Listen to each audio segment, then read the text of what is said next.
Allora, a me è dato un attimo di illustrare rapidamente la cornice dentro la quale secondo me dovremmo impostare tutti gli indirizzi di nuove politiche regionali. Ed è il tema dell'autonomia, dell'autogoverno, dell'autodeterminazione, anche come si è espressa prima la sindaca di Lamone. E perché non a caso il primo incontro, anche con le difficoltà logistiche del caso, nel senso che arrivare il 9 di agosto a Lamone magari non è così banale per tutti, anche ringrazio tutti quelli che sono qui, perché essere stati qui oggi significa essere stati motivati dall'interesse, dalla volontà di portare un contributo come cittadini. Ecco, venire qui a Lamone è sicuramente stato magari un po' scomodo per qualcuno di noi, ma per noi era importante perché aveva un valore, come ha detto Vania, simbolico. Nel 2004, qui quando il resto del Veneto probabilmente non ci pensava neppure, è partito un movimento referendario che poi è sfociato nel referendum del 2005, e cioè questo comune, che ha dalla parte della Porta Accanto, insomma, confina con la provincia autonoma di Trento, vive di qua, vive nel Veneto di qua, vive la montagna da questa parte dell'Arco Alpino e vede quello che succede di là e vede le differenze, e le vedeva prima che le vedesse il resto del Veneto, e ha scelto un percorso nei canoni della Costituzione e dell'ordinamento per far sentire la sua voce. Il Parlamento ancora non l'ha ascoltata questa voce, è da dire, questa comunità ha scelto la modalità costituzionale, a differenza di altri proclami che in questo momento in modo disordinato sono venuti dal nostro Consiglio regionale, dall'indipendenza, alla secessione, ogni giorno ce n'è una, al fatto di fare un referendum per chiedere ai veneti se vogliono più autonomia. Penso che sia scontata la risposta che darebbero i veneti. Ecco, quindi invece l'Amor per prima ha segnalato un problema e ha provato a mettersi sulla strada che prevede la nostra Costituzione per trovare una risposta. Non l'ha ancora trovata, però la strada l'ha in qualche modo indicata, e noi vorremmo partire da qui proprio per questo, perché l'Amon è il simbolo oggi di un Veneto che sente un disagio e un malessere profondo, non ha ancora forse messo a fuoco come reagire bene a questo disagio, a questo malessere, però è un dato di fatto che è l'unica regione che si trova tra due regioni a statuto speciale, che hanno strumenti legislativi e finanziari che la nostra regione non ha, e che in un momento di grande crisi della finanza pubblica e delle ricadute negative della finanza pubblica sulle politiche territoriali, perché sono stati tagli massacranti per i comuni e anche in parte per la stessa regione, diventa ovviamente un elemento molto forte di svantaggio competitivo nel momento in cui la competizione dei territori diventa un elemento determinante dello sviluppo locale. E allora bisogna interrogarsi su questa cornice, se c'è nella nostra Costituzione una cornice che ci consenta, come Veneto e non solo come Lamone, di affrontare questo tema. Allora, la Costituzione, a dire il vero, l'articolo 116, nel testo vigente dal 2001, questo strumento ce l'ha previsto ed è entrato appunto in Costituzione nel 2001. Ed è l'articolo 116, io lo chiamo l'articolo del paradiso delle regioni speciali e province autonome, perché è la loro garanzia costituzionale, poi rafforzata dal fatto che i loro statuti sono approvati con legge costituzionale, per cui non si possono modificare i loro statuti se non con il consenso delle regioni speciali e delle province autonome. Quindi la riforma che stiamo discutendo, che abbiamo appena approvato in Senato e che arriverà alla Camera, di riforma del titolo quinto, non si applicherà, stabilito espressamente, alle regioni speciali e alle province autonome, se non nel previo adeguamento dei loro statuti e quindi consenso di queste regioni e di queste province. Nel 2001 viene introdotta in Costituzione il terzo comma, che leggiamo insieme, che ulteriori forme e condizioni particolari di autonomia concernenti le materie di quel terzo comma dell'articolo 117 erano le cosiddette materie concorrenti, oggi sono state eliminate nella riforma, e le materie indicate dal secondo comma del medesimo articolo alle lettere L, e cioè organizzazione della giustizia di pace, N sostanzialmente l'istruzione, e S mi pare di ricordare ambiente e beni culturali, architettonici e paesistici, possono essere attribuite ad altre regioni con legge dello Stato su iniziativa della regione interessata, sentiti gli enti locali nel rispetto dei principi dell'articolo 119 che riguarda la materia delle risorse, dell'autonomia finanziaria degli enti locali. La legge è approvata dalle Camere a maggioranza assoluta, quindi una maggioranza particolarmente aggravata e qualificata, sulla base di un'intesa fra lo Stato e la regione interessata. Cosa significava questo terzo comma, ripeto, in vigore dal 2001? Significava che utilizzando il sistema della negoziazione che le regioni speciali già hanno e anche le province autonome, quindi la trattativa con lo Stato, l'intesa con lo Stato, si poteva preparare una sorta di disegno di legge che conteneva il passaggio di materie, competenze e risorse sulla base dell'accordo governo regionale e governo nazionale, metterle in una proposta di legge che poi passava al vaglio del Parlamento, votata a maggioranza assoluta, diventava lo strumento per dare maggiore autonomia. Quindi la possibilità per le regioni, non si toccano le speciali, ecco, diciamo il principio, non si toccano le speciali, ma c'è uno strumento perché le altre possano avvicinarsi. Dal 2001 questa norma non è stata applicata una sola volta, non è stata attuata una sola volta. Ci sono stati dei tentativi di applicazione, nel 2003 l'ha chiesto la Toscana per la valorizzazione dei beni culturali, nel 2007 l'ha chiesto la Lombardia in 12 materie, nel 2007 dopo la Lombardia è partito il Consiglio regionale del Veneto con altre 14 materie chieste in delega dallo Stato, e poi il Piemonte mi pare in 4, 5, 6 materie successivamente. Si era aperta una trattativa soltanto tra la Lombardia e il governo nel 2007, lo dico non per motivi come dire, di parte politica, ma per dare contezza informativa. Nel 2007 con il governo Prodi era stato aperto il tavolo con la Lombardia e il governo Prodi aveva anche approvato e offerto al Parlamento una legge, un disegno di legge che doveva approvare il Parlamento per regolare la procedura di questa forma, perché ovviamente la Costituzione contiene il principio, non la procedura, legge che poi è caduta con disegno di legge che poi non ha avuto seguito perché il governo Prodi ovviamente è caduto. Da allora silenzio assoluto, mortale di tomba delle regioni e del governo nazionale. Per cui oggi parlare in Veneto di indipendenza o di secessione, sapendo che c'era questo strumento e che ci si è praticamente arresi, come dire, al primo cambio di governo, francamente dice quanto credibile sia la volontà di esercitare fino in fondo questa possibilità. Dopodiché c'è stato un colpo di scena che ha preso noi veneti, ci ha fatto prendere un coccolone con il disegno di legge del governo, quello che è arrivato in Parlamento per la riforma. Dimenticavo un passaggio, sarò molto veloce. Nella legge di stabilità 2014, quella votata a dicembre, c'è stata una battaglia che ho fatto io personalmente proprio perché ho sempre pensato che questa era la strada per dare risposta al Veneto. Ho provato a mettere una piccola norma procedimentale dentro la legge di stabilità per far capire finalmente la possibilità di questa procedura. Questa norma, che ce l'ho però nelle slide più avanti, vediamo un po', vabbè, la vediamo dopo nell'ordine delle slide, c'era pure questa possibilità, dal 1° gennaio c'era un percorso agevolato da questa norma in legge di stabilità che poi vedremo. Tra l'altro accolta dal ministro Del Rio, nel momento in cui abbiamo votato la legge di stabilità del governo Letta, il ministro Del Rio agli affari regionali, quindi ho avuto il parere favorevole del Ministero e quindi finalmente la possibilità di partire in modo più concreto, anche se siamo, quanti anni dopo il 2001? 13. Siamo nel 2013 e quindi 2014, quindi il tempo purtroppo da recuperare c'è tanto. Arriva il disegno di legge di riforma della Costituzione del governo che viene depositato. E dicevo prima che noi prendiamo coccolone perché è identico per il primo e il secondo punto, le regioni speciali stanno lì, non sindacabili e non toccabili, il terzo comma viene soppresso. C'è venuto un colpo in Veneto, dalle altre parti magari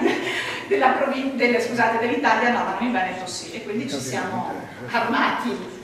di forte battaglia anche con il governo, la sottoscritta Roger De Beneck che ci ha lasciato, il senatore Santini al Senato, e abbiamo condiviso la necessità assolutamente di rimettere dentro il terzo comma. Ci è stato detto dal governo, è vero che l'abbiamo tolto, però nel 117 abbiamo messo la possibilità di delega legislativa rinforzata, per cui c'è quello strumento lì. Io personalmente ho parlato proprio con la ministra Boschi all'inizio del percorso e le ho sottolineato che tecnicamente il diritto amministrativo, la delega è una cosa che dai e che puoi girare e quindi non è una forma di autonomia stabile, certo. Due, soprattutto politicamente, l'immagine che ne esce della riforma sarebbe stata: le regioni speciali non si toccano, rimangono in questo paradiso del 116, tutte le altre, virtuose, non virtuose, a prescindere che poi anche nel 116 ce ne stanno di non molto virtuose, perché non viene richiesta la virtuosità alle speciali, non a tutte, tutte le altre scendono di 21 materie nel 117. Significa, è scritto bene anche con Antonini, ampliare una riforma che amplia il divario tra le speciali e le ordinarie, in un momento in cui i cittadini chiedono invece di ridurre questo divario tra le une e le altre. Credo che questo ragionamento politico sia stato colto dalla Ministra e infatti ha accolto gli emendamenti presentati al Senato, sostanzialmente dei Veneti, del PD, che poi si sono aggiunti, ho visto che tutti i partiti del Veneto hanno firmato, hanno aggiunto la firma all'emendamento che poi è stato approvato, il quale ripristina il terzo comma in questo momento e, come vedete, lo ripristina a un certo, come dire, numero di materie decisamente limitato, perché sono le materie dell'organizzazione della giustizia di pace, dell'istruzione, dell'ambiente, dei valori culturali, dei beni culturali e paesaggistici. E poi, scusate, questo è uscito dalla Commissione, adesso è come uscito dal Senato, vedete che è stata aggiunta la lettera U che riguarda il governo del territorio, quindi l'aggiunta in aula è stata quella del governo del territorio, limitatamente appunto al governo del territorio. Vedete che la procedura è anche su richiesta delle regioni, io mi sono un po' chiesta e chi altri potrebbe chiederlo, questo poi capiremo magari nel lavoro che faremo alla Camera, sentiti gli enti locali nel rispetto del 119, ed è stata aggiunta questa condizione, purché la regione sia in condizioni di equilibrio tra le entrate e le spese del proprio bilancio. Siccome c'è già la condizione del pareggio di bilancio, c'è già la legge rinforzata del bilancio che prevede questo criterio, questo requisito, anche l'ufficio studi non capisce bene questo richiamo. Certo, però è bene che in questo comma sia richiamato un qualche indice di parametri di virtuosità, cioè l'autonomia non può essere data a tutti perché deve essere autonomia responsabile. E infine la legge approvata da entrambe le Camere sulla base di intesa tra lo Stato e la regione interessata. È interessante, come vedete, che non c'è più la maggioranza qualificata. Quindi una volta fatta l'intesa tra governo e regione, basta una maggioranza nel Senato, al Senato e alla Camera perché la legge venga approvata. Questa è una cosa importante, questa dell'eliminazione della maggioranza assoluta. Rimane il limite delle materie. In sede di discussione alla Camera proveremo ad allargare. Faccio un unico esempio di quale materia in particolare ci interessa, che era anche oggetto dell'emendamento di Santini. Il tema della finanza locale. Nella nuova disposizione delle materie di competenza esclusiva dello Stato, il coordinamento della finanza pubblica e il sistema tributario, che prima era materia concorrente tra Regione e Stato, ora passa come materia esclusiva dello Stato. Secondo i costituzionalisti questo significa sostanzialmente, di fatto, non poter avere le regioni un'autonomia finanziaria e tributaria neppure paragonabile a quella che per esempio hanno i nostri vicini di casa, i tuoi vicini di casa Dani, perché dovete sapere che nella legge di stabilità in cui è stato introdotto la mia norma procedimentale, io ho potuto introdurla perché mi sono agganciata a una norma precedente che conferiva, in base a un'intesa tra Stato e Provincia Autonoma di Trento e di Bolzano, conferiva loro il passaggio di tutte le deleghe delle agenzie fiscali. E di recente a un convegno di dottori tributaristi ho proprio sentito enunciare dal professor Giovanardi, che è professore di diritto tributario a Trento, Università di Trento, il fatto che sulla base di questo passaggio stanno di là, giustamente, lavorando a condizioni di maggiore competitività delle imprese sul piano fiscale, perché possono mettere in atto politiche tributarie sulle imposte che possono istituire e manovrare come risorse finanziarie che hanno per essere più competitivi come territorio.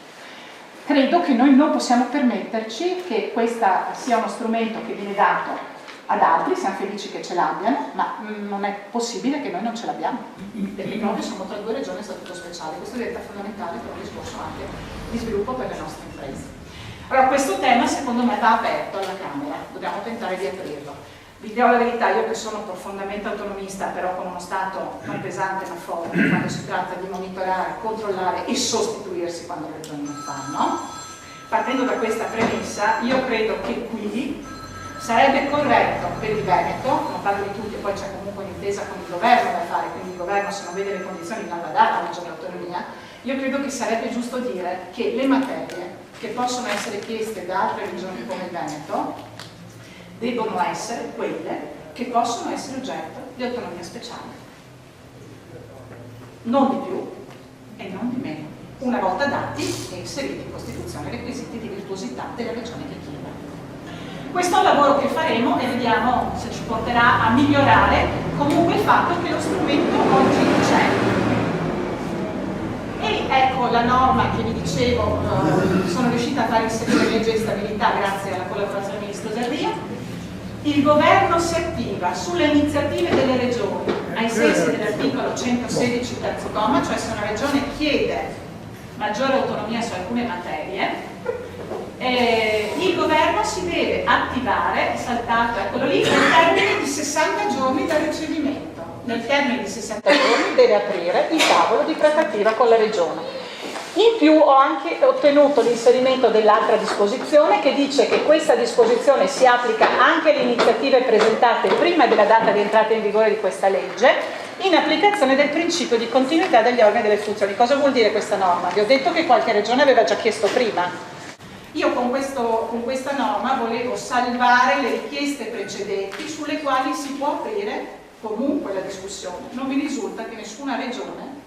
abbia approfittato di questa norma. In tal caso, ecco, chiudevo, i termini di quel periodo precedente a decorrere dalla data di entrata in vigore della presente legge. Questo principio di continuità degli organi e delle funzioni l'ho pensato anche pensando alla MON, perché ogni volta che cade il Parlamento, cioè che c'è il cambio di legislatura, il disegno di legge che vuole vedere la MON passare al Trentino, che loro hanno diritto a che sia esaminato dal Parlamento perché hanno fatto il referendum, e quindi la Costituzione lo prevede,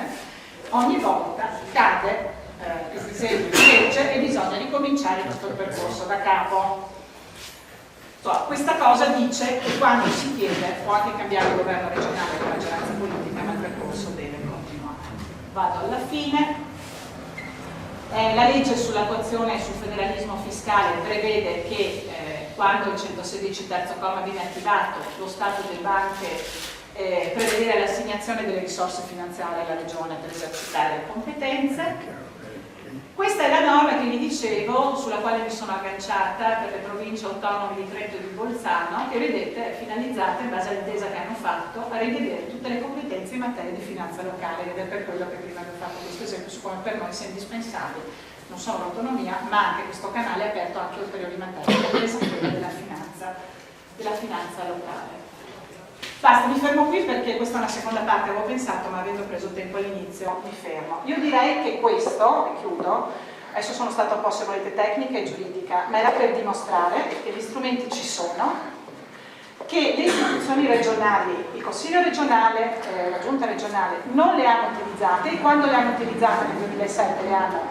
lasciate andare, nonostante la norma di legge di stabilità che preveda possano essere rimesse sul tavolo del governo.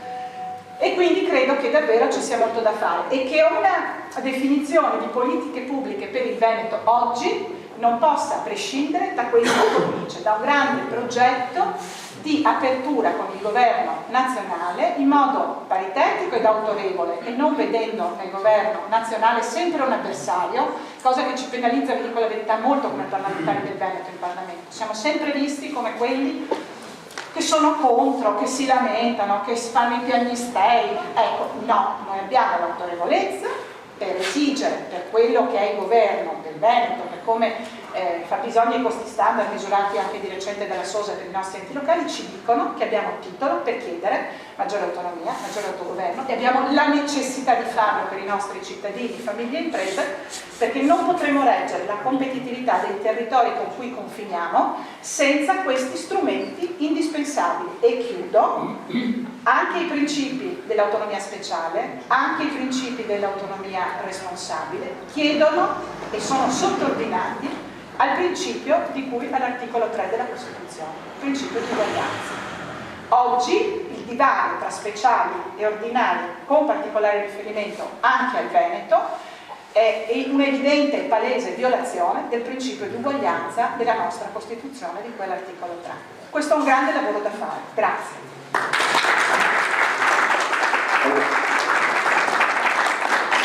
Abbiamo nostro